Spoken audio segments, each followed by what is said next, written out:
Hola, hola, bienvenidos nuevamente a nuestra sección de formación continua de ITK, la Asociación de Alemania en México. Y pues bueno, el día de hoy estamos aquí de manteles largos.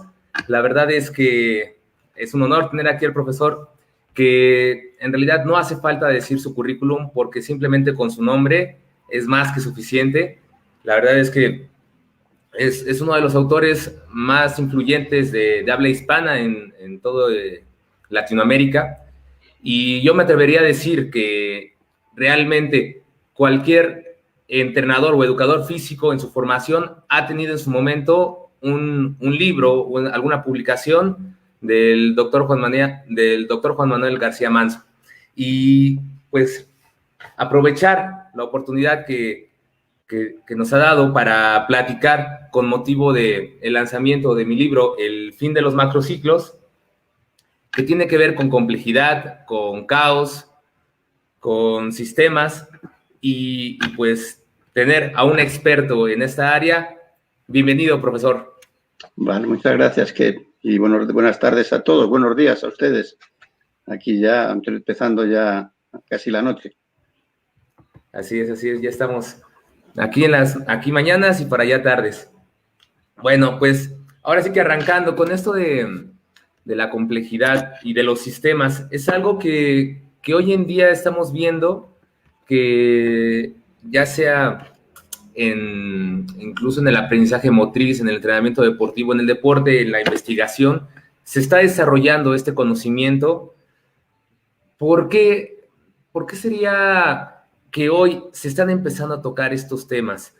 La verdad es que se está haciendo una ruptura de una visión clásica en la que se estaba trabajando todo este tipo de conceptos, y no solamente en el deporte, sino lo vemos en diferentes áreas, en diferentes campos del conocimiento, pero hoy en el deporte es algo que se está empezando a tratar cada vez más y más. Profesor, ¿usted a qué cree que obedezca el hecho de utilizar los términos de sistemas abiertos, de complejidad, que estén emergiendo en el mundo del deporte? Bueno, vamos a ver. La verdad es que en el mundo del deporte siempre vamos con retraso, ¿no? Porque la aplicación de las teorías de los sistemas complejos en la vida no es nuevo, es una cosa ya bastante desarrollada. Es cierto que el modelo reduccionista ha sido imperante hasta ahora en todas las líneas, en todos los campos de investigación, pero también es cierto que cada vez más se va imponiendo otra forma de ver el mundo, de afrontar los problemas, que no es ni más ni menos que la teoría de sistemas complejos. En cualquier caso, yo quisiera hacerles dos matices, ¿no?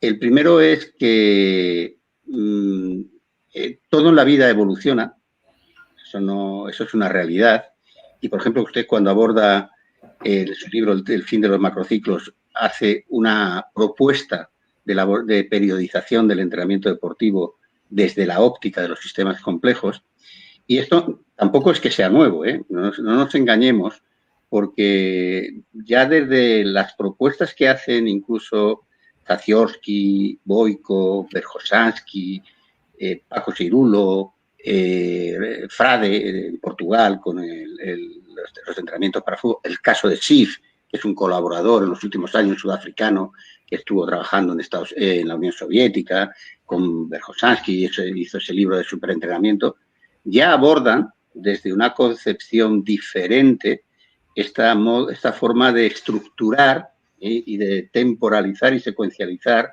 las cargas de entrenamiento. O sea que incluso la teoría de modelo de bloques, que surge como una alternativa por allá de los años 70 a los modelos tradicionales que inicialmente habían puesto en boga, sobre todo la escuela soviética, primero con Osolin, después con Matveyev a partir de los años 60 aproximadamente, ya crean la posibilidad de abordar toda esta problemática desde esta óptica. Es más, no nos olvidemos que esto fue uno de los puntos de conflicto que surgió entre Matveyev y Berjosansky. No nos olvidamos, a veces nos olvidamos de la historia, no le damos importancia a la historia, y conocer la historia es clave, ¿no?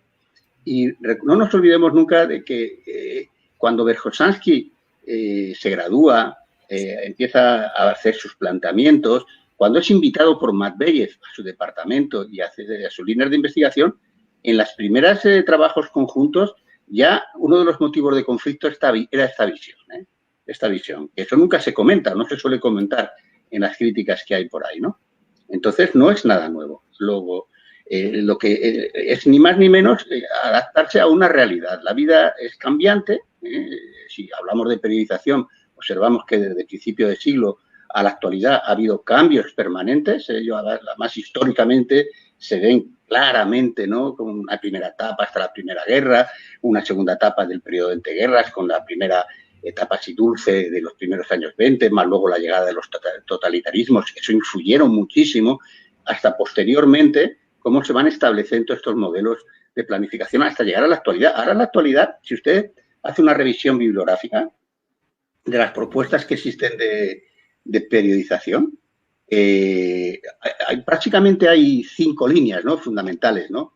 Una de ellas, precisamente, es la periodización no lineal, lo que podríamos llamarla así, o la que se apoya en la teoría de sistemas complejos.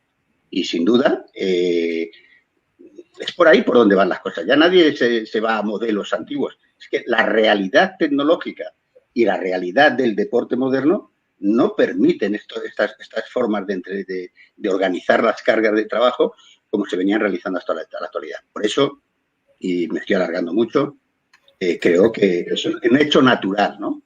Un hecho natural. Sí, exactamente. Pareciera que cuando nos ponemos a estudiar el deporte es algo totalmente natural.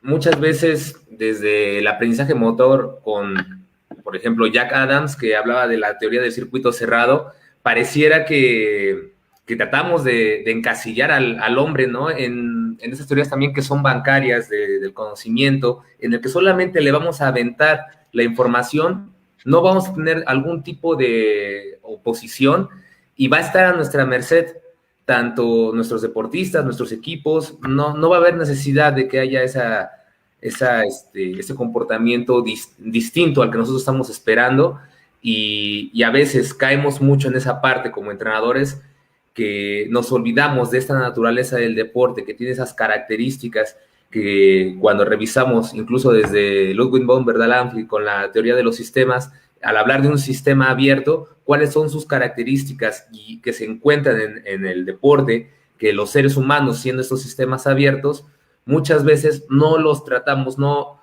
buscamos enfrentar estos problemas desde esas características. Y es ahí donde muchos entrenadores, pues siguiendo una escuela que se las enseñaron por tradición sus entrenadores y generación tras generación, pues simplemente buscan replicar sin tener un pensamiento que ya sea crítico, reflexivo, el decir, ¿por qué tiene que seguir siendo así? Porque, como lo comenta, profesor, pues tampoco es tan nuevo. O sea, estos temas, estos conceptos llevan muchísimo tiempo y, sin embargo, no los hemos utilizado como debiera de ser en el mundo del deporte. Sí, pero fíjese, profesor, una cosa. Es lógico pensar que no hubiera sido así, por 2 razones.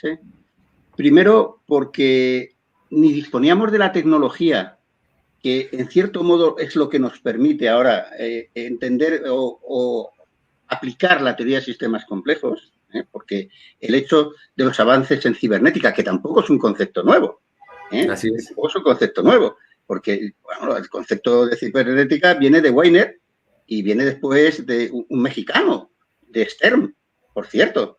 Yo me imagino que todos han leído a Arturo Stern, pero es un nombre clave en la teoría de la cibernética, por no hablar del Stanford Beer, de la reflexión desde el punto de vista de la filosofía, de lo que es la organización efectiva de las cargas de entrenamiento. Viene de ahí, de la cibernética, de ahí surge. Ahora, claro, ahora todo el mundo dispone de un ordenador y es capaz de acceder a softwares de sistemas de programación que permiten hacer programaciones y algoritmos no lineales. Claro, el problema es que es eso. Fíjense que ya desde el siglo XVIII, Laplace, el marqués de Laplace, ¿no?, porque era Pierre Simon, si mal no recuerdo, nos decía eso, dice, es imposible poder acceder a toda la información que necesitamos. Pero es que hoy en día, ya lo decían en el siglo XVIII, es que ahora cualquiera de nosotros, hasta el más torpe como yo, accede a una gran información y la puede reorganizar perfectamente para poder abordar un plan de entrenamiento. Es que es otro mundo diferente, es que estamos en un mundo distinto. y más a partir de ahora. A partir de ahora yo no quiero ni pensar a mis alumnos lo que les viene encima, porque es otro mundo distinto. Es que ha cambiado el deporte, es que el deporte ya no es el mismo. Es que ni el conocimiento es el mismo del ser humano, de la respuesta adaptativa, de cómo el entorno influye sobre él. Ya empezamos a comprender cosas de epigenética. ¿Qué es epigenética? Pues nada más que aplicar esto, ¿no? Nos habían dicho a principios del siglo XXI que, oye, ahora con la genética, pues, el genoma humano, conocemos todo. Resulta que ese era el 2%, Dios mío, no era nada. Y ahora empezamos a entender todo lo que influye en la activación o no activación de esos genes. Antes nos decían que eran, no sé, procesos a nivel molecular o a nivel bioquímico. Y ahora sabemos que hasta estímulos mecánicos determinan que un gen se active o no se active y aumente la síntesis proteica o ponga en marcha la activación de células satélite, cida en los mionúcleos a la fibra, empiece la hipertrofia muscular. Ha cambiado el conocimiento. Ha cambiado el conocimiento. Y el deporte ya ni les cuento. Antes había una competición importante cada X años. Después una cada 4 años. Ahora después una cada año. Después una en invierno y otra en verano. Ahora es que hay competiciones importantes todo el año. Es otro mundo diferente. Así es. El conocimiento constantemente se está renovando. A veces ni siquiera da tiempo de poderlo aplicar cuando ya existe un debate respecto a ese, porque ya se han desarrollado nuevas tendencias. Y esto obliga a que el entrenador tenga que estar más al pendiente y estar constantemente renovando su conocimiento, no casarse con nada. Yo creo que uno de los principales temas, el no dogmatizar el conocimiento, porque a final de cuentas siempre se está transformando ante una realidad que hoy lo vemos, es totalmente versátil, que está fluctuando y que tiene esta incertidumbre, más ahora en tiempos de pandemia. No sabemos qué va a suceder. Los Juegos Olímpicos no están todavía trastabillando en que si se van a desarrollar, no se van a desarrollar. Todo ese tipo de cuestiones pues involucran muchísimo estos elementos de la complejidad, y que es por eso que tenemos que ir sobre esa línea trabajando para que no nos alejemos de las corrientes que se están llevando y tengamos una funcionalidad en nuestro trabajo. Y precisamente con el caos, cuando, pues de los primeros, como Edward Lorenz, que era un meteorólogo que empezó a desarrollar estos conceptos y que se dio cuenta que solamente con modificar algunas ecuaciones se podían generar cambios totalmente distintos, de tener un día soleado a que fuera totalmente con lluvia o cambios, ¿no? Que a veces no se pueden pronosticar, no se puede saber con exactitud. Y esto sucede así a veces en el deporte. Aunque existen ciertas tendencias de comportamientos, llegan esos episodios en los que pareciera que es inexplicable. No es de que no sea inexplicable, pero son variables que a veces, al no ser contempladas y con que una se mueva con esas características que tiene el caos de ser sumamente sensible a las condiciones iniciales, nos lleva a resultados que no pudiéramos conocer y que nos da una pérdida del determinismo. Entonces, ¿estudiar el caos puede ayudar a comprender el deporte? Vamos a ver, yo diría estudiar la complejidad. Aquí veo dos problemas. El primero es que nuestro entorno es muy acomodaticio, es decir, la gente del deporte es poco amigo de salir de su entorno de comodidad y de seguridad y afrontar las cosas desde otra perspectiva nueva, ¿no? Eso es el primer problema con que nos afrontamos. Y el segundo es el desconocimiento que a veces, sobre todo algunos como yo, tenemos sobre la ciencia. Y miren, por ejemplo, yo les daba una clase este fin de semana precisamente sobre biología molecular, en fin, estas historias, aunque yo no soy médico, además yo vengo de la rama de las letras, aunque imagínese usted lo que puedo saber de esto, ¿no? Y yo les preguntaba, bueno, era un posgrado, decía, bueno, ¿ustedes entienden lo que es complejidad? Y me contestaba alguno, no, es complicado y tal, no, pero complejidad no tiene nada que ver con complicado. No tiene nada que ver. Y cuando le decía, por ejemplo, ¿qué es caos? ¿No? Porque por eso digo que a mí me prefiero hablar de no linealidad o de complejidad que no de caos, porque caos es la esencia de la complejidad, es decir, el caos no es desorden, todo lo contrario, es orden subyacente, lo que es impredecibilidad. Es decir, pero dentro de la impredecibilidad hay una secuencia racional que habitualmente eso es lo que va a ocurrir, eso es lo que nos permite a nosotros entrenar. Es decir, sé que entrenando carrera continua a tal intensidad como haría nuestro querido amigo Tadeusz Kepka, que en paz descanse, pues voy a mejorar su capacidad aeróbica. Perfecto. genial. Pues eso lo sabemos, pero con una carga de 12 kilómetros a un 80%, para uno es mejorar un 6%, para otro un 3% y para otro echarlo al piso. O sea, cada uno es diferente. Y va a depender del individuo, va a depender de cómo se comporta su organismo, va a depender de su entorno, de cuál es su situación económica, social, cómo se alimenta. En fin, es tanta las variedades de vivir en México en esa altura o vivir como yo al nivel del mar. Esos son mundos diferentes, mundos diferentes. Entonces, todo eso influye al organismo de manera distinta, eso es complejidad. Pero claro, lo normal es que tú mejores tu capacidad aeróbica. Bueno, pues eso es el caos, es ese orden subyacente. Ahora, ¿cómo sucede y por cómo se va a responder? Pues eso, infinidad, ¿no? Porque ¿quién sabe?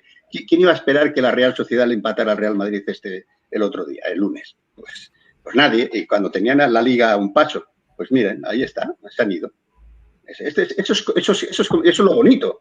Eso es realmente hermoso, ¿no? Claro, eso plantearlo en los 80 y en los 70, eso sí que es un mérito, ¿no? Cuando tú escuchabas a esta Donskoy y compañía, bueno, pues no le hablemos. Ahora mismo estamos retomando esta historia de los soviéticos en el aprendizaje motor, que veo que usted domina bien, de Bernstein, ¿no? Y en el entrenamiento. Ahora, todos esos conceptos de repetición sin repetición, de, no sé, los grados de movimiento, todo eso, es increíble. Se nos ha abierto un mundo que me da pena tener la edad que tengo, ¿no? Porque es que ya no tengo la capacidad ni las ganas casi de esto, ¿no? Pero es que se crea un mundo donde la transformación del conocimiento en el área de educación física va a ser, y el deporte va a ser bestial, bestial. Y ya hay intentos fantásticos que yo leo por ahí, artículos que son increíblemente interesantes. Por eso, lo interesante de este libro que tengo aquí, que es el de usted, del fin de los macroprogramas, es un título valiente, ¿eh? Pues el fin de los macroprogramas. Pero es real, es así, ya no se puede entrenar así. Eso no quiere decir que ignoremos eso sería un error y una falta de respeto, ¿no? Pero es dar un paso más.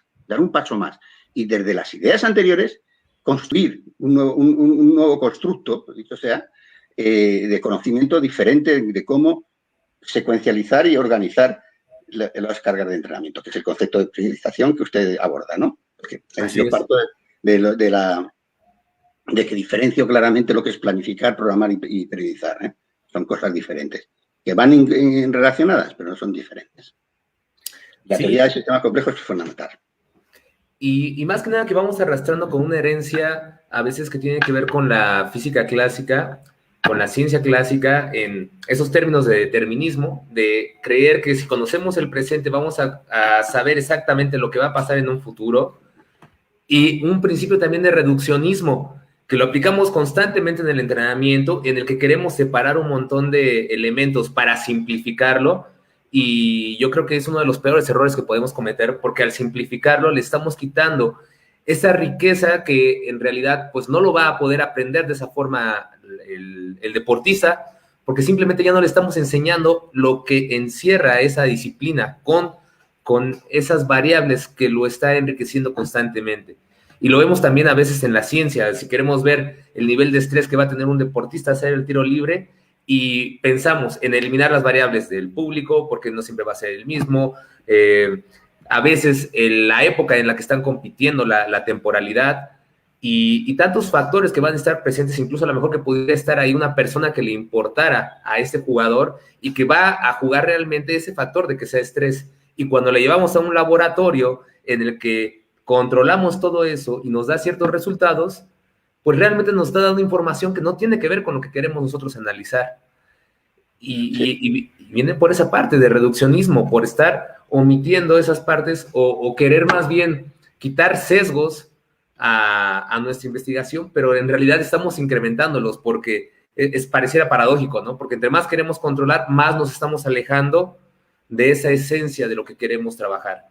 Y cuando le llevamos al entrenamiento, no solamente la investigación, sino lo aterrizamos como entrenadores y transmitimos un conocimiento, lo reducimos, y al reducirlo le estamos quitando esa parte que realmente nos pudiera servir. Debe de tener complejidad, yo pienso que debe de existir esa complejidad. Lo que se puede es bajar esos niveles de interacciones, pero debe de existir esa complejidad. Sin embargo, como tenemos bien presente esa idea de determinismo y de reduccionismo, pues nos termina llevando a caminos en los que no estamos haciendo el deporte que realmente nosotros queremos trabajar. Yo de todas maneras estoy de acuerdo con todo lo que ha dicho, pero debemos ser cuidadosos con el lenguaje. Por ejemplo, ha dicho, debemos evitar el controlar, al revés. Ahora es tan fácil controlar que tenemos que aprovecharnos de eso. O sea, en ese sentido coincido plenamente. Yo me imagino que todos han leído a John Kelly, ¿no? Es este entrenador inglés que trabaja en temas de fútbol, en temas de rugby, y que hizo un artículo. ¿Cómo se llamaba aquel artículo? Dios mío, no me acuerdo ahora. Bueno, el nombre no me acuerdo, pero era una reflexión sobre la periodización en el siglo XXI que ha marcado un antes y un después en estos últimos años. Es un trabajo espectacular. Y fíjense que prácticamente la propuesta que hace Kelly, muy inteligentemente, se centra en el logro de información, en cómo conseguir información. Porque analizando las tendencias, la evolución constante y el debate, yo puedo tener de esa información que obtengo la respuesta específica que en cada modalidad deportiva, en cada momento de la temporada y para cada sujeto tengo que aplicar. Y eso es gracias a las tecnologías, ¿no? O sea, ya es que hoy en día es que con un smartphone, ni eso, ni tan con un teléfono móvil y con un software que te bajas de internet gratuitamente, tienes informaciones extraordinarias de desplazamientos, de tiempo, de no sé qué, y puedes saber hasta durante la ejecución si tiene que parar o no parar. Y decir, no, haz más repeticiones, o sí haz más repeticiones.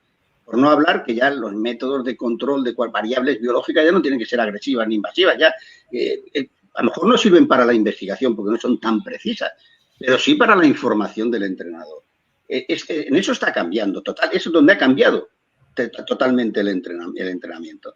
Y claro, eso permite luego hacer el informe de esa investigación ya no desde la óptica lineal, el reduccionismo lineal, es decir, no aplicando modelos lineales, sino al revés.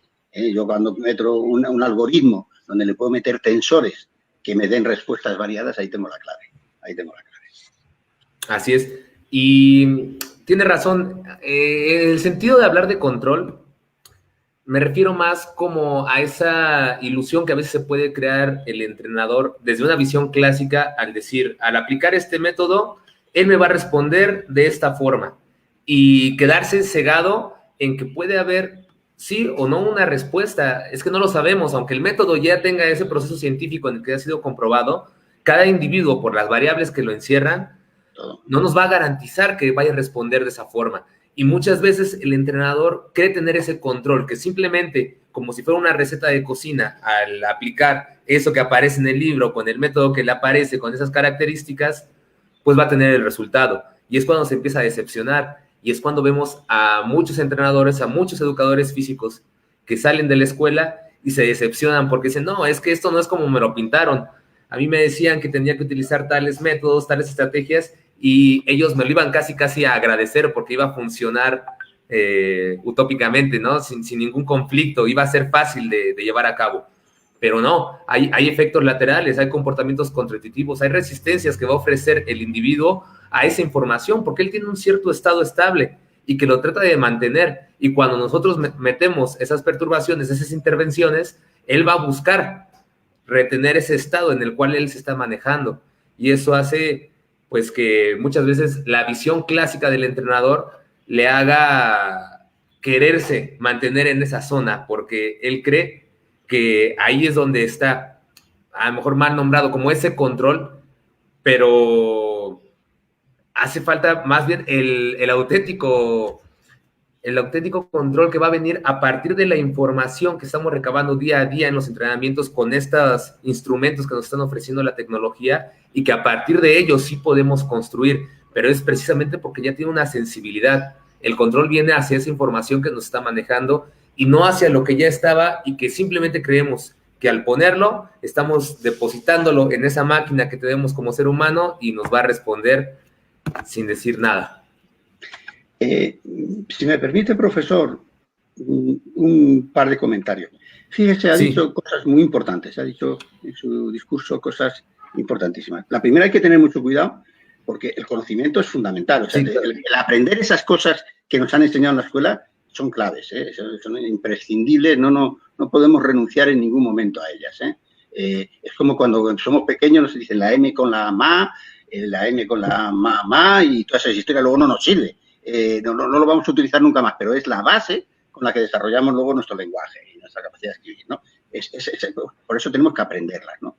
Pero fíjese que ha dicho, es que es el entorno y es el individuo, porque la capacidad de autoorganización del ser humano, nos olvidamos, y eso es uno de los principios básicos de la complejidad, la capacidad de autoorganización. O sea, el organismo, ante la situación del entorno, rápidamente busca una solución eficaz, eficiente y económica con la que está a la hora de resolver. Si encima hacemos que haya una especie de acoplamiento de los sistemas para que busquen una respuesta más eficiente, pues aún mucho mejor, ¿no? Y ahí está el tomo. Va a depender de qué, de todos estos constraints o elementos que de alguna manera van a condicionar la situación del sujeto porque claro, no es lo mismo un sujeto hoy que mañana ante un problema personal, porque se le ha muerto la mamá, porque el COVID no sé qué, porque ha tenido un problema familiar, porque está comiendo mal, porque ha tenido una enfermedad. Es que todo es diferente. No se puede decir que todo entrena igual. A mí me llamaba mucho la atención, y esto lo hemos sabido siempre, ¿no? Porque a mí me llamaba mucho la atención cuando empezaba como entrenador allá por los años 60, finales de los 60, principios de los 70, que ya ha llovido un poco, ¿no? Ha pasado medio siglo. Y me encantaba el atletismo y las pruebas de medio fondo, ¿no? Las 1500 para mí es una prueba maravillosa. Yo disfruto cada vez que veo una carrera de 1500 porque tiene un componente físico, pero tiene un componente táctico extraordinario, ¿no? Y yo veía cómo entrenaban. España siempre ha tenido buenos corredores de medio fondo, que yo miraba a todos y cada uno entrenaba de una forma distinta y todos llegaban a hacer marcas en aquella época de 3.40, 3.30 y algo, 3.42, que ya era una marca importante entonces, y todos entrenaban al revés. Unos no bajaban a la pista hasta el mes de mayo, cuando estábamos próximos a la competición. Otros estaban en la pista desde el mes de octubre. Y entonces decía, pero bueno, ¿cómo es esto posible? Cada uno entrena como le da la gana y todos llegan al mismo sitio. Ya empiezas a decirte, aquí pasa algo. Así pasa algo. Entonces aquí esto no todo es igual. Y entonces, claro, luego cuando vas conociendo a gente inteligente, ¿no? Yo, por ejemplo, casi todos mis amigos eran de física y de matemáticas, y veían el mundo de otra manera. Y claro, cuando me pensaban, nos oían a los de educación física y a los entrenadores, decían, pues estáis locos todos, estáis locos. La vida no es así. Y es verdad, luego te vas dando cuenta que no es así. No es así. sí.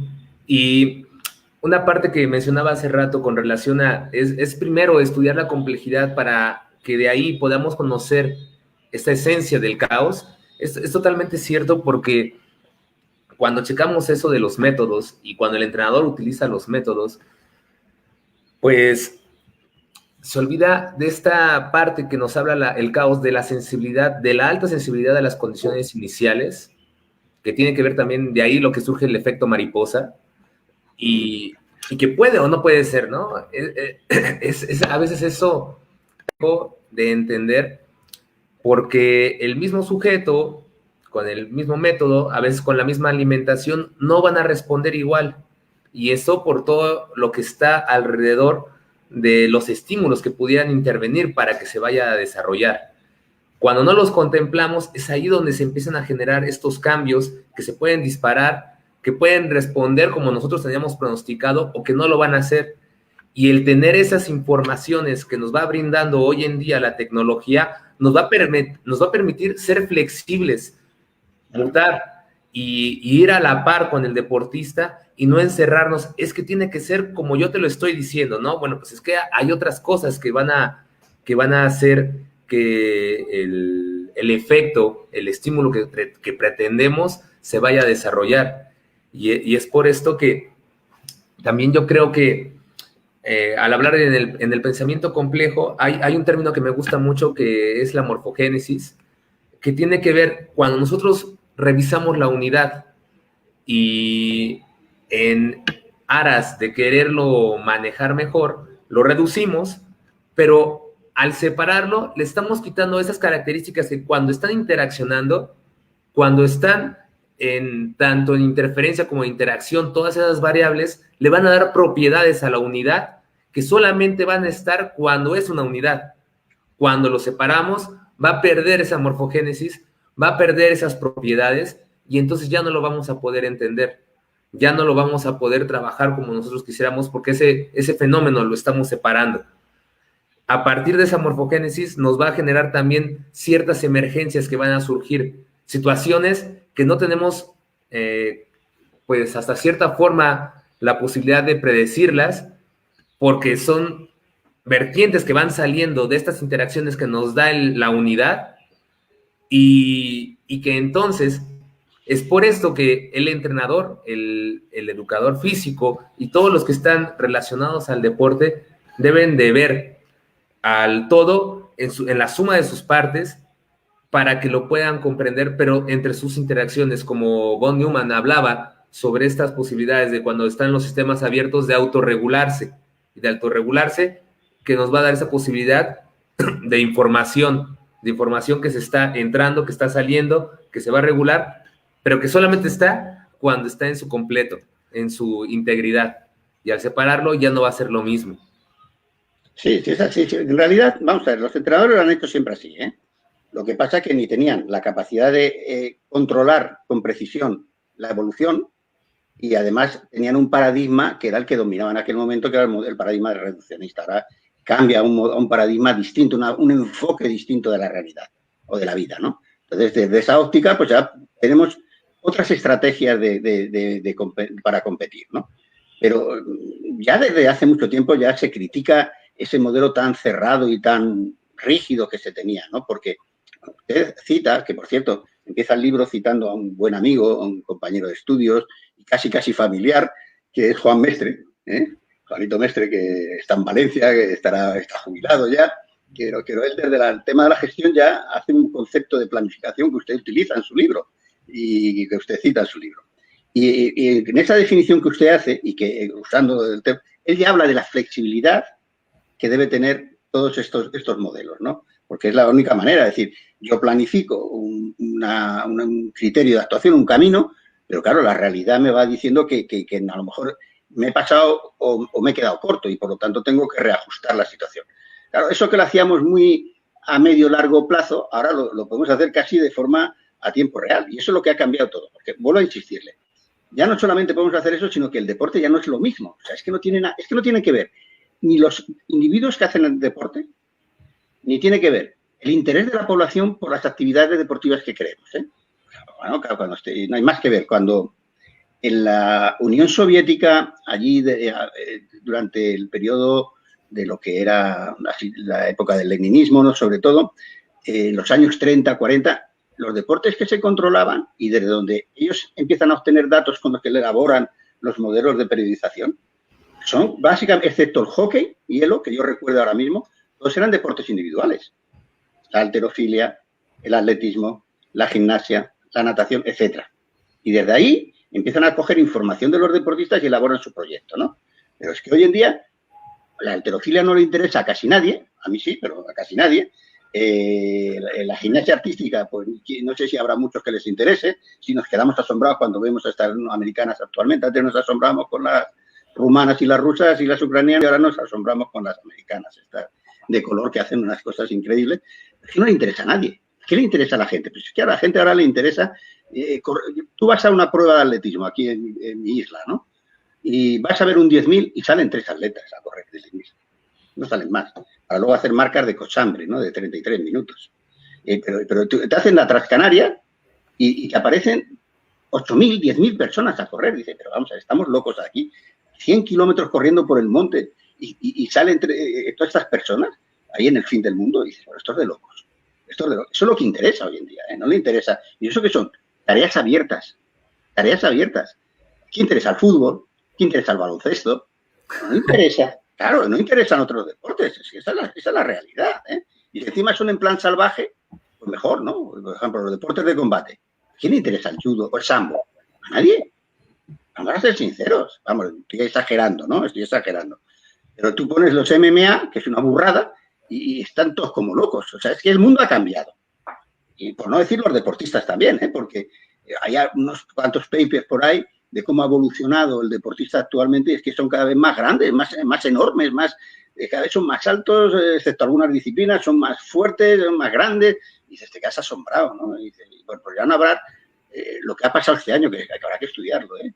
Habrá que estudiarlo. Lo que ha ocurrido este año con la pandemia, que uno diría, bueno, como no ha entrenado la gente, las marcas han ido al garete. Y yo, por ejemplo, en mi país me asombro, viendo el atletismo, la cantidad de récords que hay y las marcas. Yo vi una carrera el otro día de 3.000 metros, hicieron mínima europea, que se dice pronto, 9 atletas en un día. Y dices, pero vamos a ver, pero si no estaban en casa todos encerrados, ¿cómo es esto? O sea, esto ha cambiado todo, hay que empezar a reflexionar sobre muchas cosas que estábamos haciendo, porque esto ha cambiado. Se abre un mundo espectacular, ¿no? Un mundo espectacular, que desde el punto de vista conceptual tiene la riqueza de la complejidad, o sea, el abordar el problema.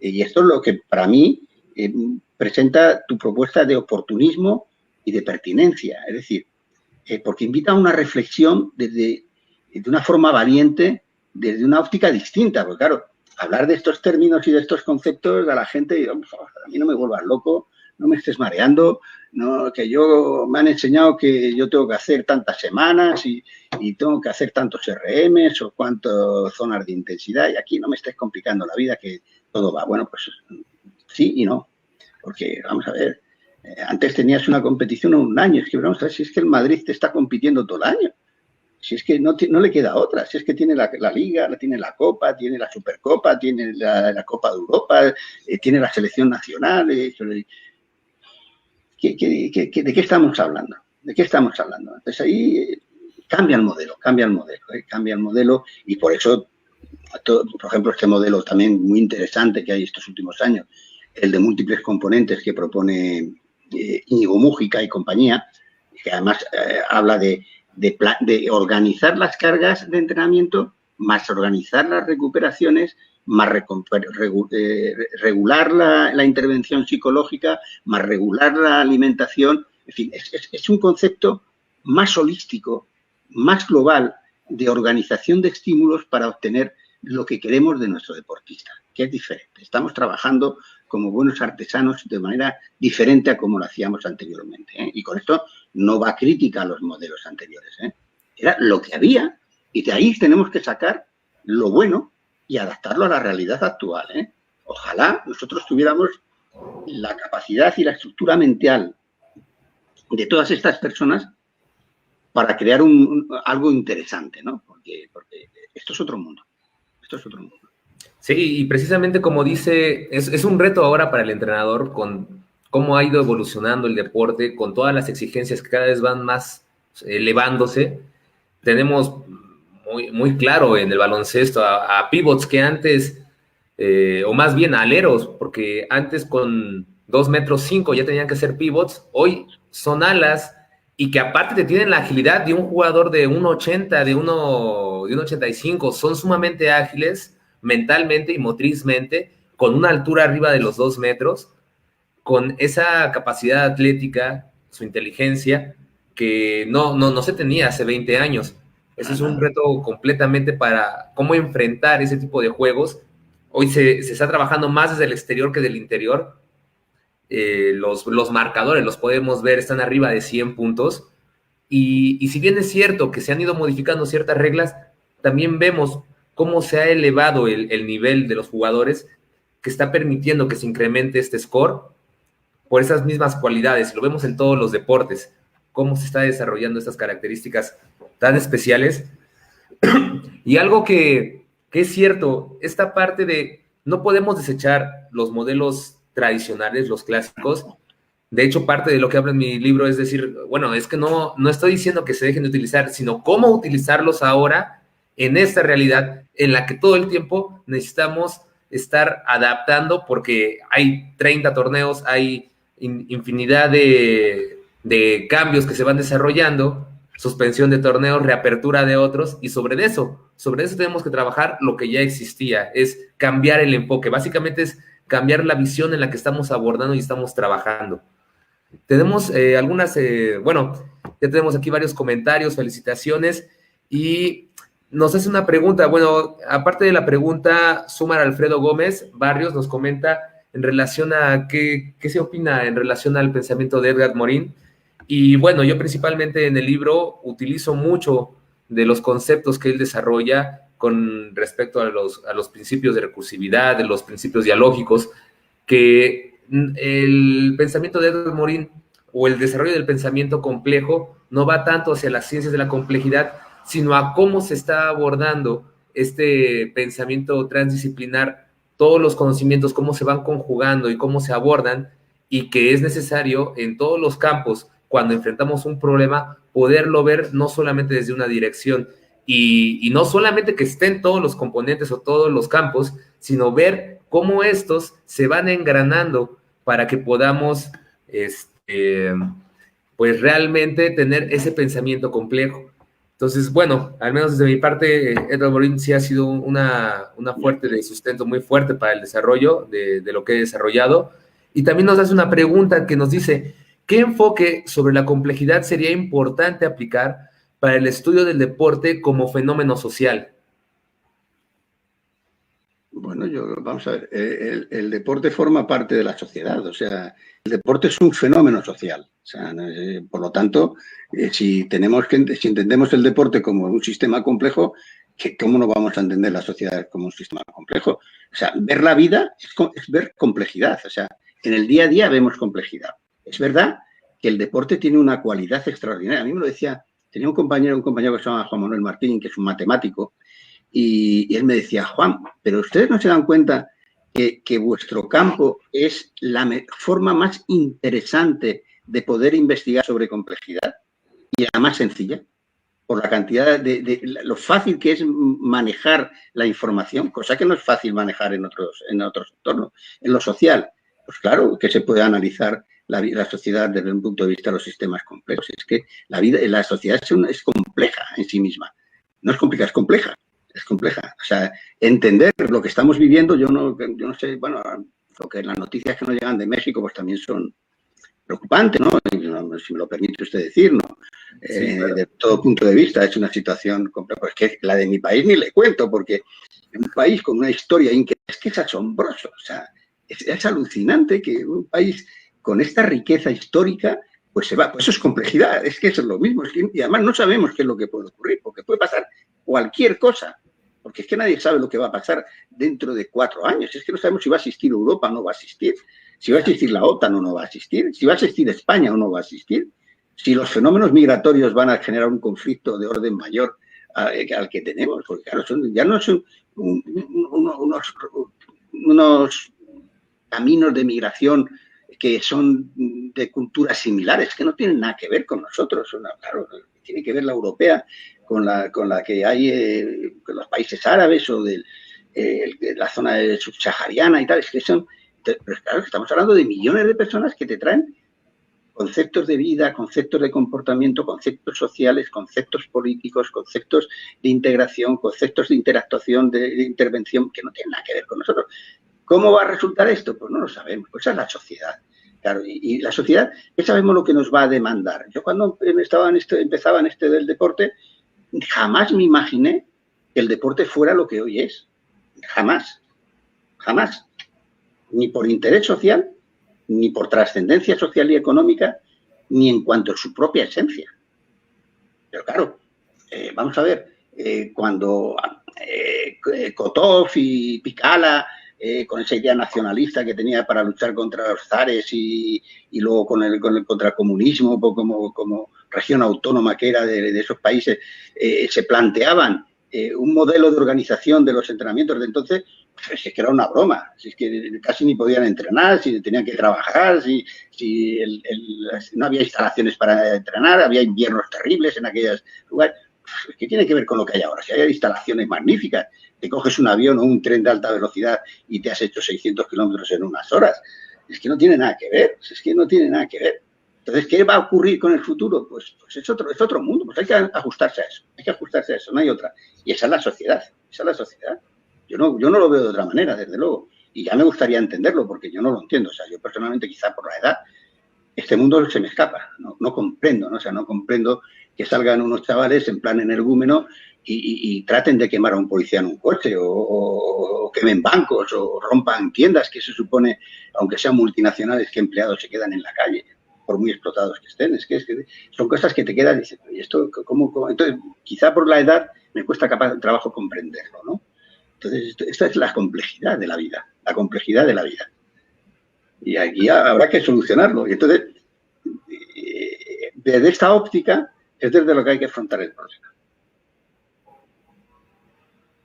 Y son tiempos de incertidumbre, de alta incertidumbre, y que lo que debemos de hacer es, pues, aprender a convivir con esa incertidumbre.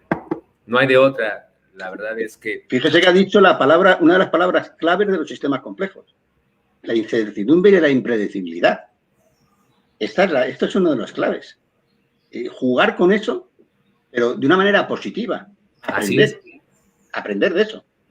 Y eso son propiedades intrínsecas a la complejidad que son extraordinarias e interesantísimas. Usted citaba antes a Lorenz, ¿no? Con ese ejemplo que yo creo que conoce todo el mundo, ¿no? Del efecto mariposa, ¿no? Aquel aleteo de una mariposa en no sé qué sitio, debe ser alguna de estas mariposas que tenéis allí por la zona de Morelia y demás, que generan un huracán allí en el Pacífico, ¿no? No se sabe dónde, ¿no? En Hong Kong o aquí en Madrid, ¿no? O en Las Palmas, no lo sé. Pero esto es así, ¿no? Entonces, ese efecto que parece nimio es la clave. Pues eso lo genera incertidumbre, porque no sabemos qué va a ir hacia la derecha, hacia la izquierda. Va a hacer frío o calor. O va a venir una ola de frío que viene del norte y cambia la corriente. Esto es lo bonito. Pues el deporte es así, ¿eh? El deporte es así. El deporte es así. Sí, y uno de los riesgos que a veces se corre cuando buscamos estas planificaciones tan rígidas es que pensamos que no va a suceder eso, ¿no? Que no va a haber incertidumbre, que no van a existir cambios, y termina siendo un trabajo obsoleto porque ya desarrollaste una serie de actividades durante un tiempo determinado, durante una serie de meses, que no se debe renunciar a ello, ¿eh? No. Con prudencia. Pero esto me recuerda una época, si me permite, profesor, hace muchos años, dando una maestría en Barquisimeto, en Venezuela, en el estado de Lara, a un chico, un alumno, muy agradable, muy bueno, que luego fue preparador físico de la selección venezolana de fútbol. Pues al terminar, una de las cosas que tenían que hacer al final del curso era entregarme una planificación con una periodización de la misma, ¿no? De la temporada. Y claro, me vino con esos gráficos para arriba, para abajo, que si la carga sube y baja aquí y tal. Y yo decía, claro, y yo cogí, y yo sin decirle que soy un poco bruto, le cogí el examen y se lo rompí. El pobre se quedó pálido. Y dice, ¿qué está haciendo este hombre? Se volvió loco, pero ¿qué me está haciendo? Me está humillando, ¿no? Y yo decía, ¿tú te has dado cuenta que me estás diciendo lo que va a pasar el mes de junio? Cuando yo no sé ni lo que va a ocurrir en mi familia el mes de junio, ni qué va a... Hace esta misma fecha, el día de hoy, yo estaba entrenando en mi casa y movía cargas para mi edad bien, y de repente la vida me dio un giro y me encontré con una patología y ya no puedo hacerlo. O sea, ¿pero quién me lo iba a decir? Nadie. Esto es la vida. Y esto es lo que pasa en el deporte. ¿Por qué estás seguro que vas a meter gol? ¿Por qué me garantizas que le vas a ganar la Real Sociedad antes de ayer? Imposible. ¿Tú qué vas a saber? No lo sabes. ¿Y ahora qué pasa? ¿Cómo sabes si no te van a poner una tarjeta roja y te van a dar una sanción? ¿Cómo? Es que no se puede plantear. Por eso yo creo que eso es lo bonito, esa impredecibilidad está enriqueciendo el deporte y está cambiando el interés de la gente. A la gente ya no le interesan cosas que saben más o menos lo que va a ocurrir. O sea, cuando tú vas a una competición de halterofilia y aún así no puedes garantizar quién va a ganar y quién no va a ganar, pero ya más o menos intuyes por dónde va la cosa. Pero es que en estos deportes tan abiertos es lo que atrae a la juventud. A la juventud le interesa eso y nos están metiendo, de hecho, cosas que para mí no entiendo, ¿no? Estos deportes que nos están metiendo en los Juegos Olímpicos ahora tan extraños, que casi tú lo veías en la calle y te reías un poco, ¿no? Cuando veías bailando allí. Bueno, pues ahora son deportes. Ahora son deportes. Sí. Bueno, no le cuento ya el surf o el windsurf. O sea, aquí, ahora tú veías, yo iba por la playa y tú salías de casa a trabajar y de las 7 de la mañana están cogiendo olas, ¿no? Allí en la playa y por toda la costa. Pero cientos de personas. Bueno, pues ahora es un deporte olímpico. Y eso es el que gusta. Y eso es lo que quieren hacer los jóvenes. No le digas que se ponga en un gimnasio a levantar pesas, es que los hay, sin duda. O que se ponga a hacer kilómetros como un loco y haga 200 kilómetros semanales. Te va a decir que no, que perdón usted, pero se equivocó, yo no quiero esto. Quiero otra historia. Quiero otra historia. Pienso yo, Me parece a mi profesor. No sé si estamos centrándonos. Precisamente es esos deportes que van perdiendo vigencia. Hablaba un poco de eso en el libro, de cómo a veces se empiezan a comportar como sistemas cerrados y cuando no tienen esa posibilidad de retroalimentación, pues empiezan a quedar obsoletos, porque como la sociedad está cambiando, el mundo está constantemente evolucionando en lo que les interesa, en lo que puede hacer más espectacular, lo que deja de serlo, lo que no empieza a tener ese feedback, es lo que pues empieza a generar la entropía que lo va a hacer que desaparezca. Deportes que hace 30 años eran muy populares, pues dejan de serlos. Y hoy en día el fútbol por eso también ha tenido que empezar a meter estas ayudas de la tecnología para hacer sus modificaciones cuando el árbitro no alcanza a percibir lo que está sucediendo, porque si no iba a la par con esas exigencias, iba a haber un momento en el que va a perder esa popularidad, pero por esa tendencia a inclinarse, a manejarse como un sistema cerrado. Claro, esa es la tendencia, pero eso está evolucionando, mira, pero si es que está evolucionando. En el deporte en sí mismo, en la forma de controlar el deporte también, o sea, por ejemplo, hasta lo más básico, o sea, si vamos a un parámetro biológico. Antes que mirábamos, oye, pues a ver si la frecuencia cardíaca basal de un deportista que entrena resistencia, grandes volúmenes de entrenamiento de carrera continua, baja su frecuencia cardíaca, es bradicárdico. Bueno, ahora ya no miramos eso, ahora miramos heart rate variability y analizamos a ver si el espectro de alta frecuencia ha cambiado, si el espectro de baja frecuencia ha modificado, dónde se encuentran los picos de las dos bandas, en fin, todo ese tipo de historias. Utilizamos desde métodos tradicionales de tipo lineal, como puede ser una transformada Waylet o una transformada de Fourier, hasta métodos que tienen que ver con fractalidad, métodos que tienen que ver con entropía, etcétera. Y esas estrategias metodológicas son las que ahora utilizamos en el análisis de la... Es decir, que dice, no, es que con el VO2 se ha aumentado un 2%, mejora su capacidad. ¿Usted qué me está contando, señor mío? Y entonces vamos a otras estrategias. Y ya no le cuento la otra a entrenar. Por eso, le digo, si usted, a mí me viene a la cabeza la propuesta que hizo Robustelli, que me dio una pena porque fue una propuesta que hizo en el Congreso en Turquía, hace un par de años, 2 o 3 años, y Robustelli hacía llamaba método de retroalimentación biométrica, ¿no? Le llamaba, y continuada, ¿no? Entonces, fíjate, ya iba constantemente, a partir de parámetros biométricos, planteando estrategias de intervención sobre el deportista.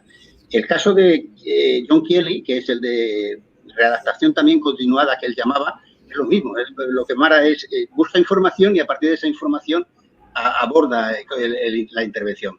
El modelo de Íñigo Mújica con de múltiples componentes, por lo tanto.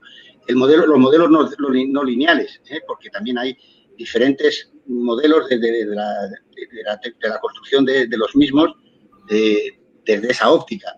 Los modelos cibernéticos, pero ya no solamente por lo que es la cibernética en sí misma, sino cómo abordar esos modelos. Y ha habido, insisto, esto no es nuevo. O sea, yo tuve la suerte de conocer a Yuri, pues me hablaba de este señor sudafricano, me sonaba chino lo que me decía este hombre. Y claro, ¿de dónde viene Steve? Aparte de ser un gran aficionado al levantamiento con pesas, que yo me parece que Steve ya ha desaparecido, ¿no? O sea, no sé si ha fallecido o no ha fallecido, me parece que sí. Pero él viene de un departamento de física y matemáticas en Johannesburgo, en la universidad. O sea, no es el modelo tradicional, de mente tradicional. Es otra forma de entender los fenómenos.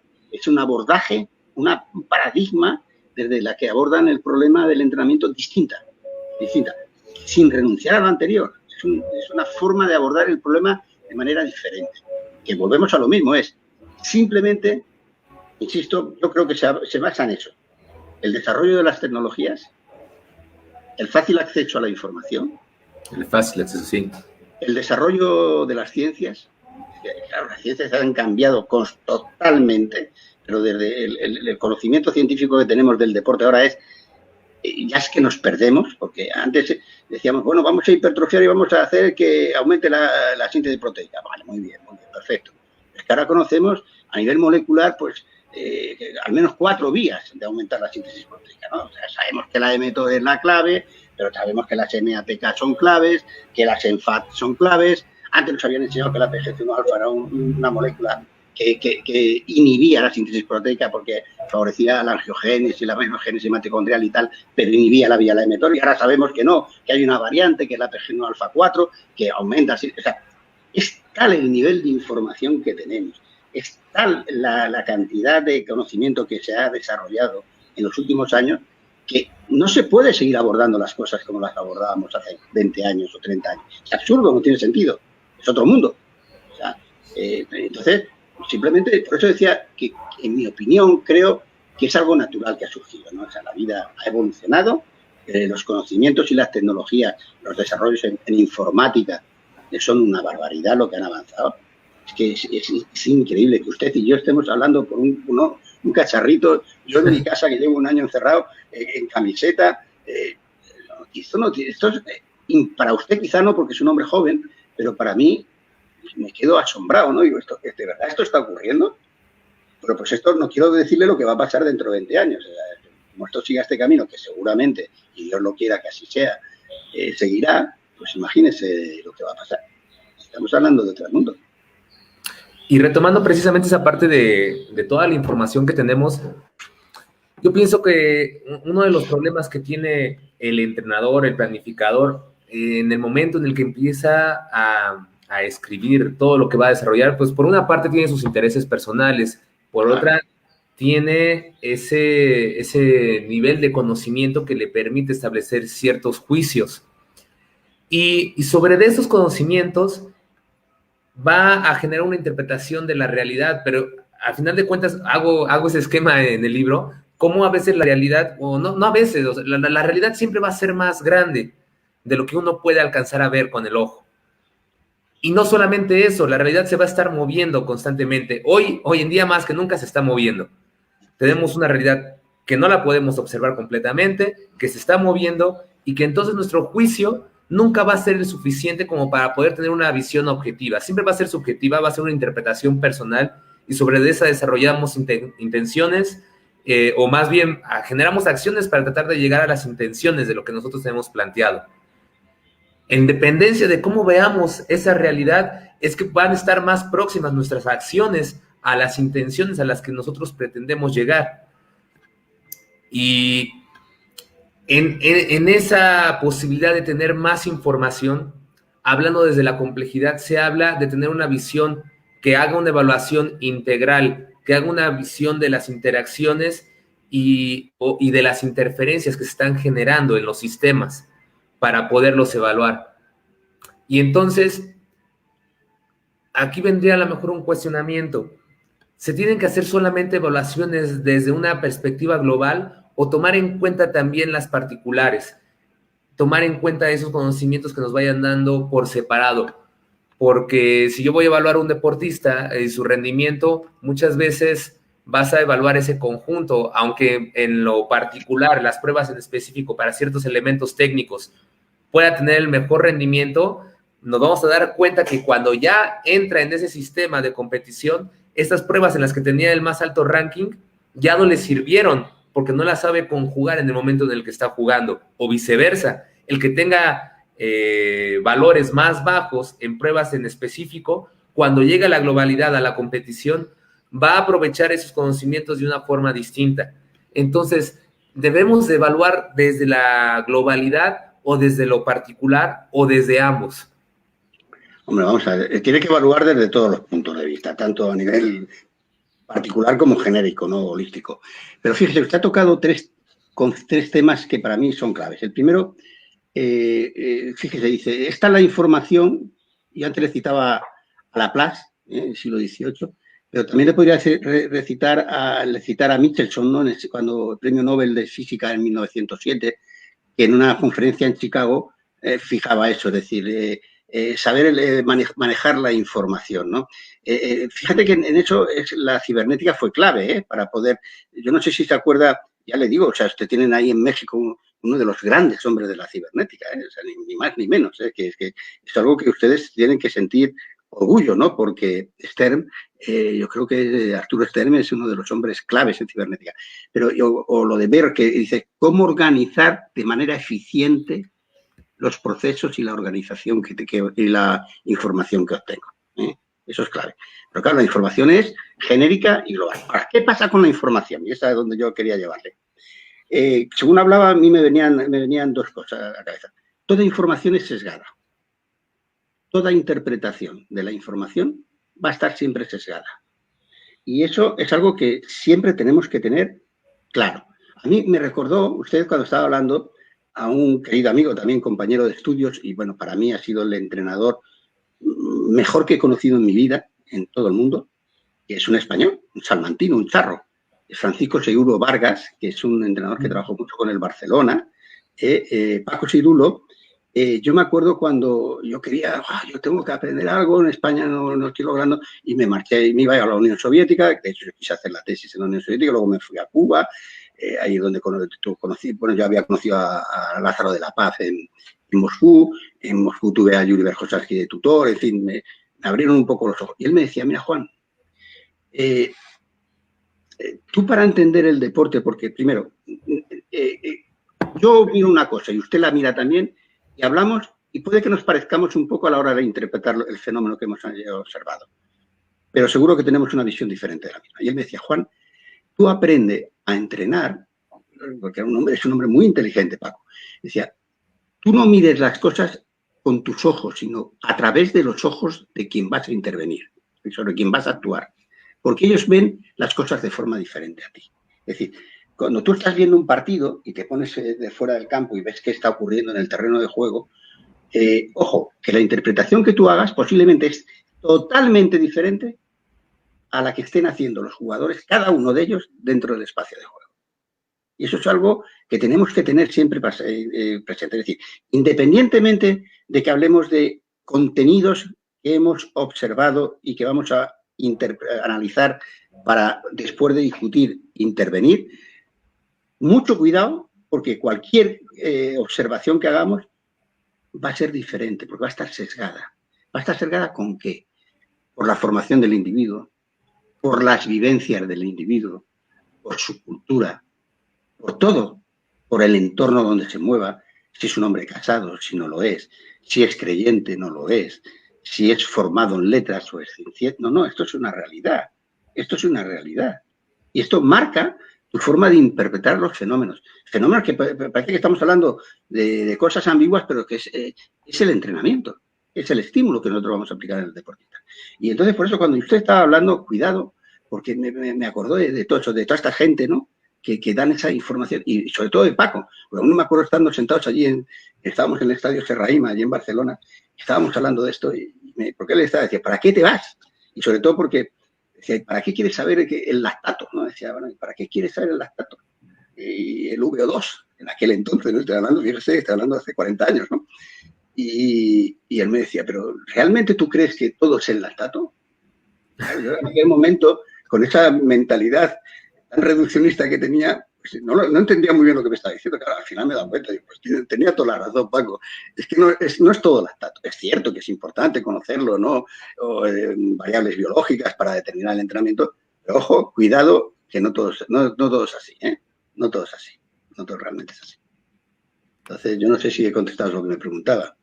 Sí, claro, en realidad esa parte de no olvidarnos de cada uno de los elementos que nos va a brindar una óptica más hacia el problema que queremos enfrentar. Y si nos vamos a veces equivocadamente solamente con ver las partes y luego nos vamos al otro polo y ahora solamente vemos la globalidad, creo que terminamos otra vez en lo mismo. Necesitamos ver las dos, tanto cómo están trabajándose en las partes como en la globalidad, cómo están interactuando, porque de cada una podemos obtener información que nos va a ayudar a nutrir nuestros entrenamientos. Estudiar al todo en la integración de las partes, pero también a las partes como la integración del todo. Es algo que debemos de manejar en nuestro pensamiento, no olvidarlo a la hora de diagnosticar y a la hora de intervenir. Claro, por supuesto. Y retomando esta parte de lo clásico a lo que tenemos hoy en día, precisamente en el aprendizaje motor, yo me acuerdo que cuando estaba revisando a Nicholas Bernstein, que hablaba de la forma, ¿no?, en la que se va a ir generando esos procesos de la asimilación del movimiento, del aprendizaje, y que hoy tenemos corrientes como el Action Approach, el Motor Approach, y que se pueden resumir como en el motor, como el tener la imagen previa para desarrollar el movimiento, y en el Action Approach como esa resonancia que viene del entorno. Pero si pensamos en lo clásico, que Nicholas Bernstein, que fue de los pioneros en hacer estos estudios para el aprendizaje motor, él hablaba de los dos, o sea, no los separaba, hablaba de que por una parte tenemos lo que le llama el valor previsto y el valor efectivo para generar un movimiento, y al mismo tiempo dice que este movimiento se va desarrollando por esa información que se va codificando, pero que tenemos una resonancia del entorno que nos ayuda a que en ese mismo momento nos vayamos adaptando. Entonces, el movimiento y el aprendizaje tiene que ver, sí, con esas imágenes de los valores previstos a lo que nos va a llevar, pero también de lo que está en el momento.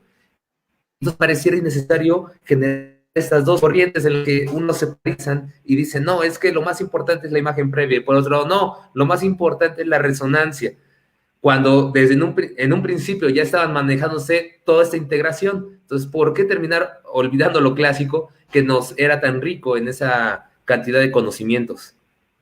Es que, fíjese, usted ha citado a un personaje que, desde el punto de vista de la actividad física y del deporte, es extraordinario. Es verdad que él se centró en el tema del aprendizaje motor, pero la trascendencia de esa información es increíble. Y hoy en día se está recuperando. Es más, hace poco tengo un alumno que es un extraordinario entrenador, Fernando Hernández Abad, de fuerza. Está sobre los multivectores, los multiplanos, la estabilidad dinámica rotacional, que él llama su propuesta metodológica. Y entonces, estábamos hablando de clasificación de ejercicios de fuerza, ¿no? Y cuando hablábamos que son ejercicios de fuerza, y claro, teníamos que echar mano del modelo tradicional, que se apoya casi en el desarrollo de los deportes clásicos de culturismo, de la halterofilia, del powerlifting, etcétera.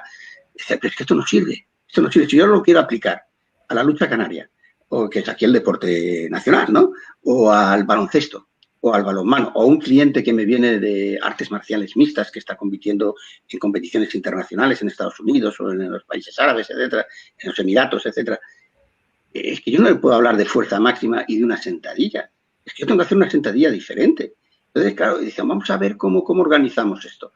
Y, claro, nos vamos y empezamos a echar mano de otra clasificación, desde otra óptica, que es sobre, que algunos le llaman ejercicios funcionales, que como si la sentadilla no fuera funcional o el press de banca no fuera funcional. Claro. Tiene mucho sentido, ¿no? Entonces, no sabíamos darle una clasificación y no seguimos. Pero claro, íbamos tirando allí del tema sobre la correspondencia dinámica, sobre la correspondencia motora, sobre la no linealidad, sobre los vectores de fuerza, sobre la variabilidad del vector, sobre las acciones de rotación. Fíjense que hemos educado toda la teoría del entrenamiento y sobre todo los ejercicios desde una mentalidad en dos dimensiones. Un eje longitudinal y un plano sagital. Y casi, si se fija usted, analice lo que son los ejercicios y es desde donde lo hemos hecho. Cuando no es así, luego la realidad práctica no va ahí. Entonces, había que generar otro concepto. Entonces, indagando, metiendo ahí la mano, a ver qué te encuentras con estas propuestas de Bernstein, y cuando se realizan dices, Dios mío, qué barbaridad, qué formación. Claro, ¿por qué no llegaban a nosotros? O ¿por qué no me llegaban a mí, por lo menos? Al mundo occidental y a Europa. ¿No? Por el problema de la lucha entre los dos bloques, que fue dramático aquello, porque se escondía la información, no se favorecía el traspase de información, y luego por esa especie de crítica, y en esto voy a hacer una crítica sobre el modelo socialista, hasta que cae el modelo del bloque de la URSS, que era el castigar. Yo siempre me viene a la cabeza, yo no sé si recuerdan ustedes la reunión de la Academia de las Ciencias de la Unión Soviética de 1950, que se hizo paralelamente con la Academia de las Ciencias Médicas. No sé si se acuerdan de esta, ¿no? Que fue en realidad una crítica a todos aquellos que, en opinión, estamos hablando de gente que era premios Nobel algunos o candidatos a premios Nobel los que estaban allí presentes, ¿eh? Se hizo a todos aquellos que se habían desviado de la teoría que marcaba el Estado, que era la teoría pavloviana, la teoría de Pavlov, que es excelente, ¿no? Porque si hablamos, tanto Pavlov como Legas son los hombres de los que se nutre todo el conocimiento, ¿no? En la Unión Soviética, de donde parte, ¿no? Es como, digamos, el origen de donde germina toda esa información increíble que desarrollan allí. Pero todo estaba sesgado, porque si te salía de... Yo recuerdo, yo he leído las actas, porque me tomé la molestia de traducirlas del ruso, que tuve...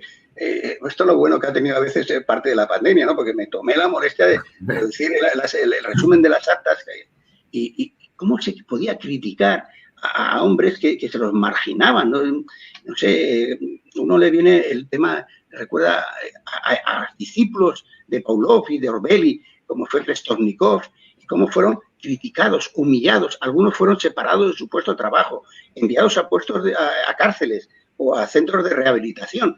Es que dices, pero Dios mío, ¿de qué estamos hablando? Pues se salían de la línea oficial. Claro, y tú te das cuenta que esos tíos habían desarrollado un conocimiento que hoy, siglo XXI, en la segunda década, nos asombra. Yo por lo menos, quizá por mi ignorancia, ¿no? Lo leo y me digo, Dios mío, pero si estaban súper avanzados desde el punto de vista del conocimiento.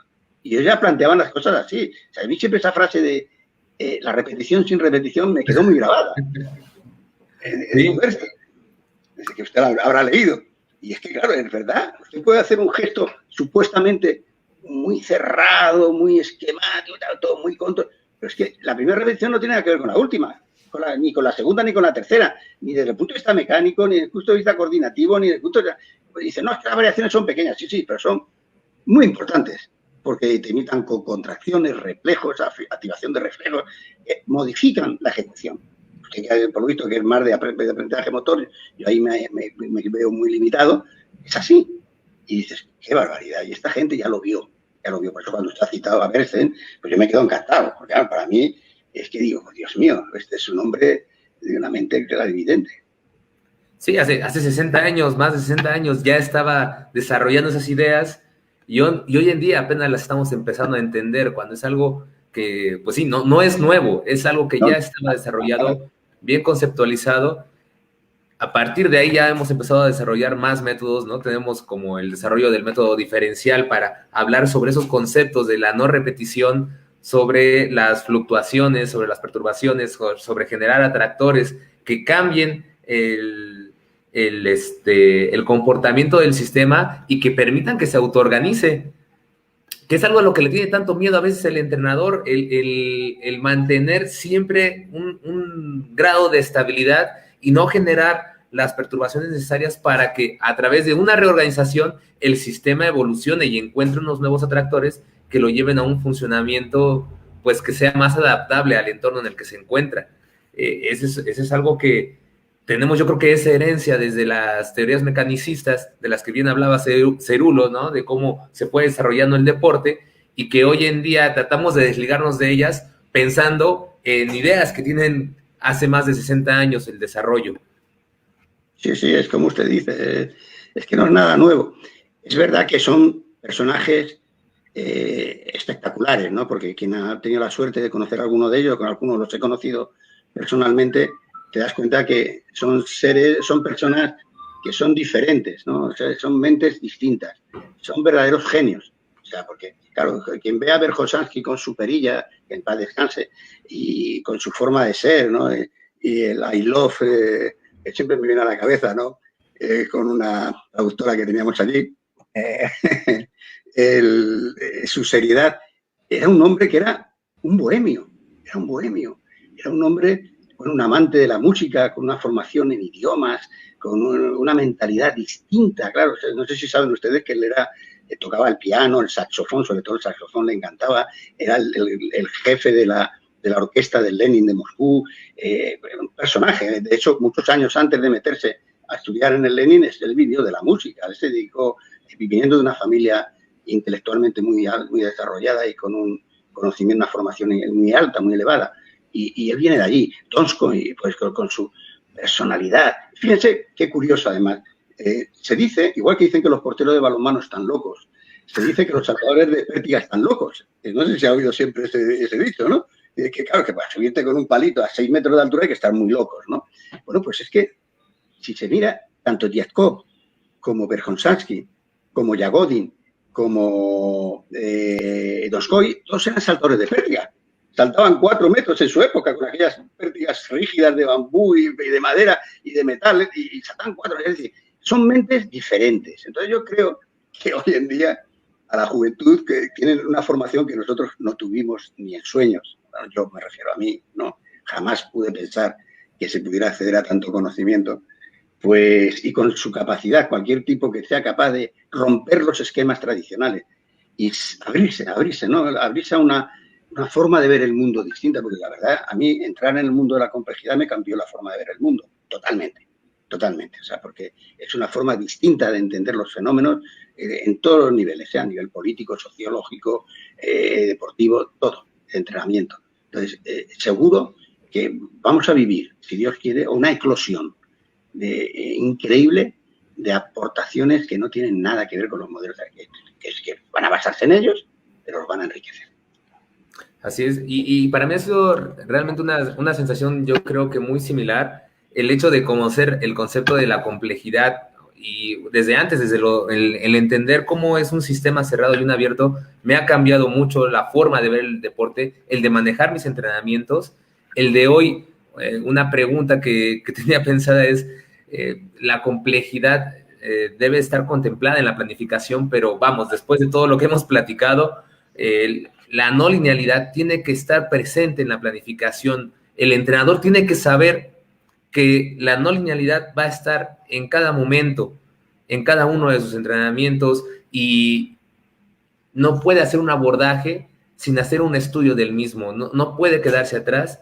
Es sumamente, es imprescindible esta herramienta, el poder analizar cómo es el ser humano desde la óptica de los sistemas, cómo es el deporte, porque si queremos intervenir en él, tenemos que llevar una línea de pensamiento que tenga que ver con lo que queremos trabajar, y no al contrario, no quererlo manejar a como nosotros creemos que debe de ser. Ya tiene una naturaleza que no va a cambiar, y sobre de ella debemos de intervenir. La planificación entonces debe de pensar en esa no linealidad y en esa parte de lo complejo, de la incertidumbre y también del caos.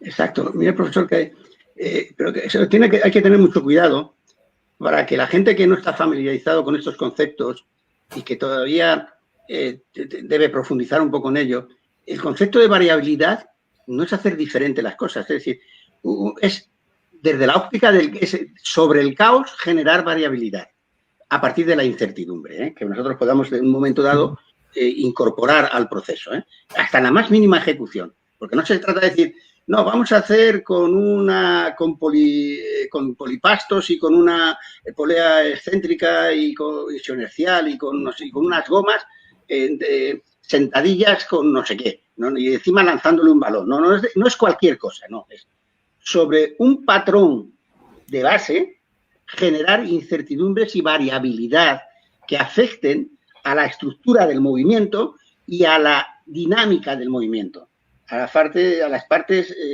que corresponden a la cinética y a la cinemática del gesto, que es lo que hay que modificar en un momento determinado, siempre sustentado sobre un patrón base. Pero ya empezar, porque eso enriquece, porque enseña a tu sistema nervioso central a establecer mecanismos con los que resolver situaciones imprevistas en la ejecución del patrón. Eso para empezar. Y lo mismo en lo que es a más nivel, o sea, en la organización de un micro, o en la organización de un meso, un macro, si podemos hablar de los conceptos tradicionales de organización temporal de las cargas de entrenamiento. Entonces, desde esa óptica sí cambia la cosa, y eso es importante, pero que la gente no se equivoque, no es hacer por hacer cualquier cosa. No. Sobre ese caos es generar incertidumbre, variabilidad en todos los procesos y a todos los niveles, a todos los planos, y tanto a todo lo que afecta al rendimiento, porque el rendimiento es respuestas adaptativas en múltiples planos. Es plano biológico, es plano de la conducta y es en el plano de las capacidades también. En ese sentido, es otra concepción y eso es muy interesante, en mi opinión. Cuidado, puedo estar muy equivocado porque a fin de cuentas yo no soy nadie, ¿no? Pero sin duda es otra forma distinta que yo creo que las nuevas generaciones lo van a resolver con una facilidad enorme. Además, como están familiarizados con las tecnologías, ¿no? En la informática, que para mí es que cada vez que tengo que encender el ordenador se me encrispa el pelo allí porque no lo odio, pues ya me puede contar. Ellos han nacido con un teclado en las manos. Pues no sé si... Y es muy bueno que resalte esa parte de... No es variar por variar, no se trata nada más de poner una serie de ejercicios disparatados para generar estímulos motrices. Yo creo que cabe el término de hacer la variación de una invariable, de un elemento técnico en el que vamos a modificar la amplitud del movimiento, el espacio, el tiempo, pero de ese gesto motriz. La situación. Exacto. Porque la situación es cambiante, el espacio es cambiante. Lo que hacen los demás son cambiantes, mis compañeros, mis rivales. Es cambiante. Yo tengo que ajustar mi acción a esa situación. Sí, y aparte, yo creo que de ahí viene ese concepto de repetir sin repetir. O sea, vamos a repetir, pero dándole esa variación en la situación en la cual tú estás ejecutando ese elemento técnico.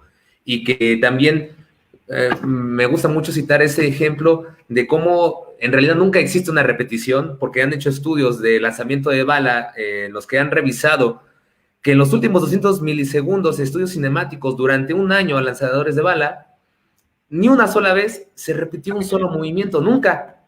Entonces realmente nunca estamos repitiendo, el cuerpo siempre está produciendo estas pequeñas fluctuaciones que no permiten que ni siquiera en 200 milisegundos tengamos una repetición, un movimiento que sea una calca del anterior. Usted acaba de citar unos estudios muy interesantes de los alemanes sobre este tema, que además trabajan mucho ese grupo con un grupo español muy también que trabaja muy bien, que es Natalia Balaguer y Ana Torrent, que de hecho ellos han hecho la tesis sobre este tema, y es eso, no se repite la situación en ningún momento.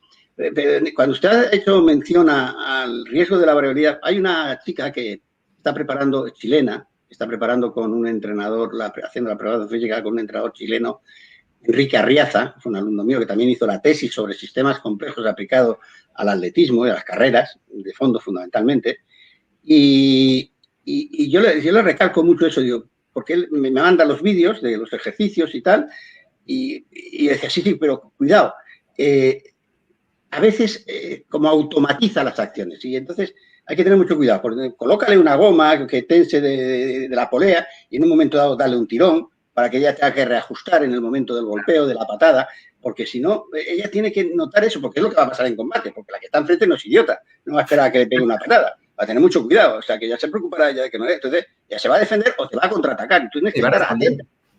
Claro, es que ese es el tema. Y entonces, esas ideas, si tú no las has entrenado, tu sistema nervioso y tu organismo no es capaz de reaccionar ante esa situación. Y eso hay que tenerlo muy en cuenta, hay que tenerlo muy presente. Sí, termina repercutiendo en que no tiene una alta resonancia para responder ante los estímulos que le está presentando el entorno, el medio. Y eso es lo que tenemos que trabajar como entrenadores. Sí. Pues es así.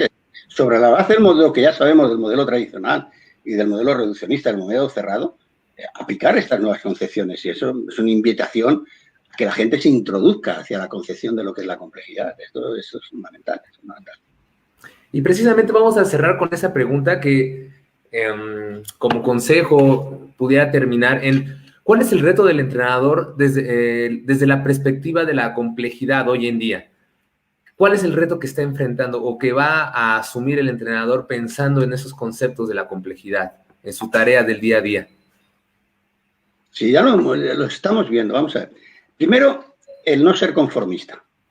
Ser una persona que esté pendiente siempre de buscar nuevas soluciones a una realidad que es cambiante. Es que el mundo es cambiante. O sea, no vale lo que hoy estás buscando como solución eficiente, posiblemente mañana, por modificaciones del entorno, ya no sirvan.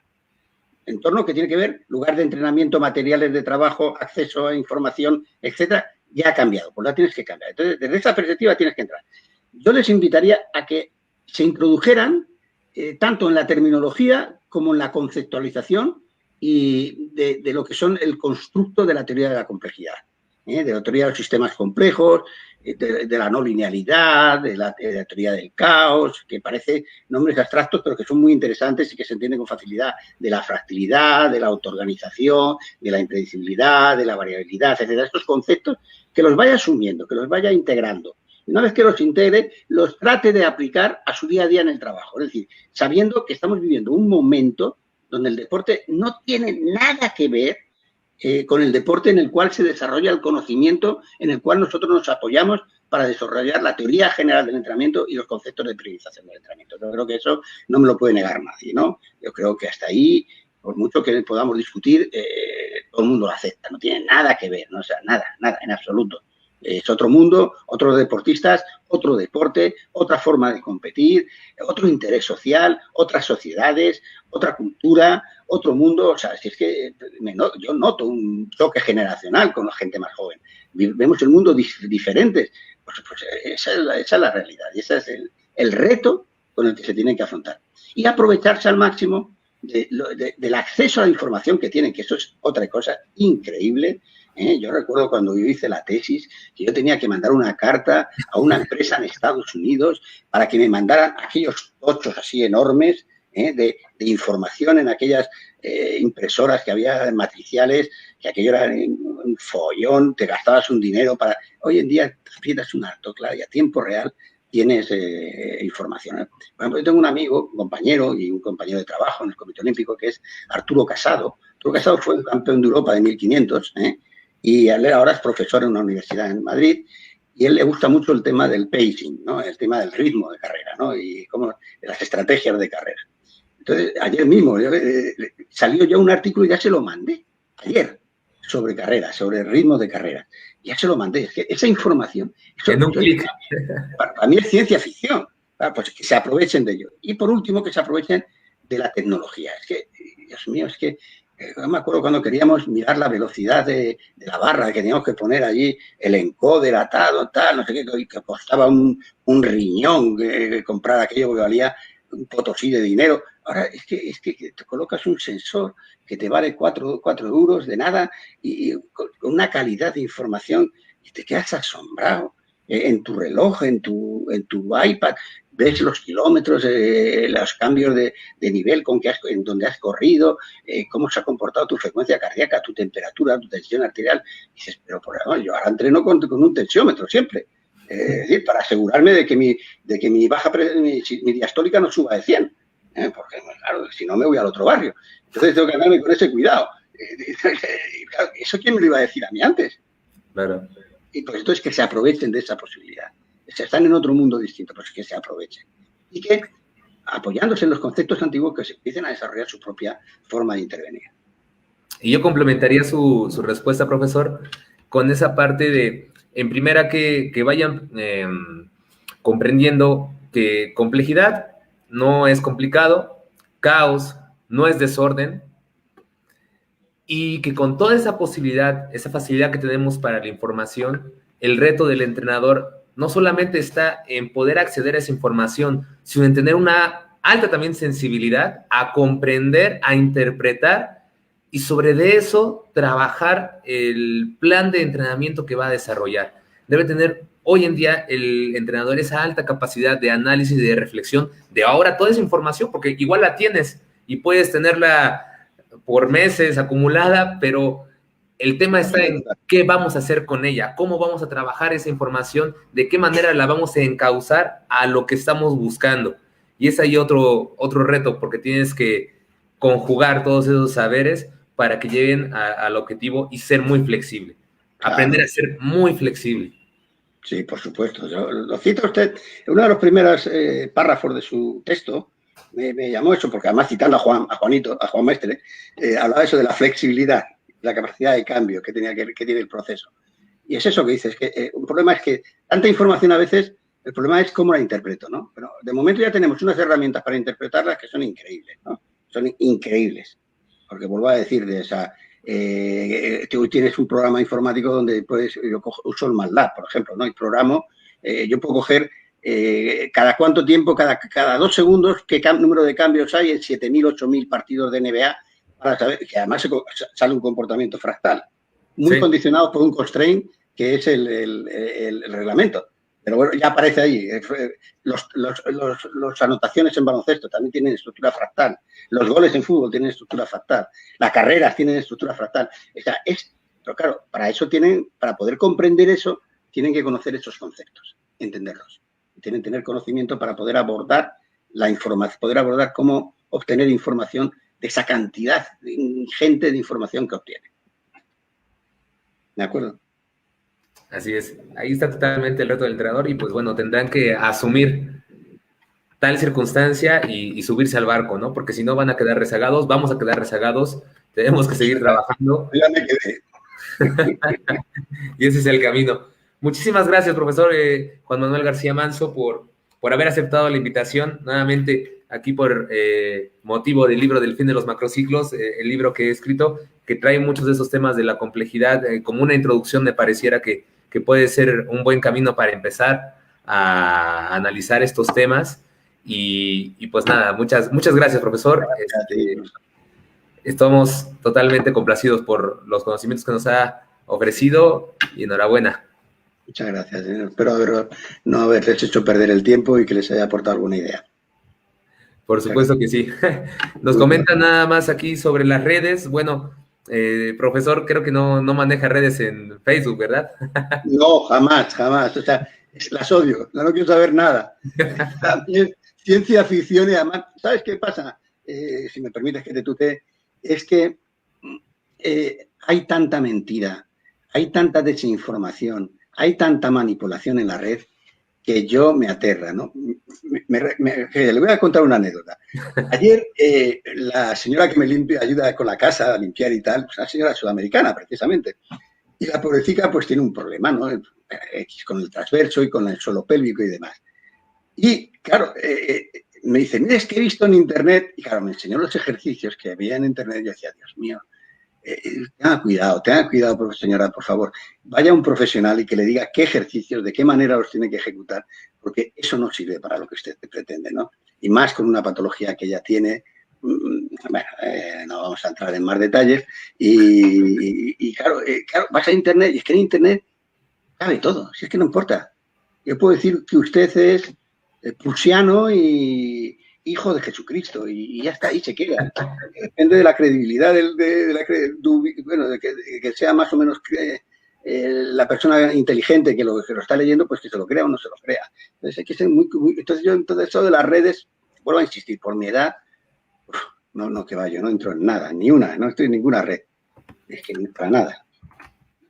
Sí, la verdad es que ese problema con la misma información y las fuentes que a veces la gente da por hecho, un dato por el simple hecho de cómo se presenta la información que le parece atractivo, ya lo da como una verdad y es un riesgo terrible porque se caen en tantas cosas que lo hace más complicado todavía el que tenemos información, pero ya no sabes cuál es verdad.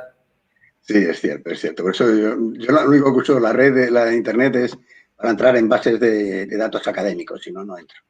No entro para así, sí, y con mucho cuidado, pues mira a ver de dónde está publicado, si es no sé, si está revisado por pares.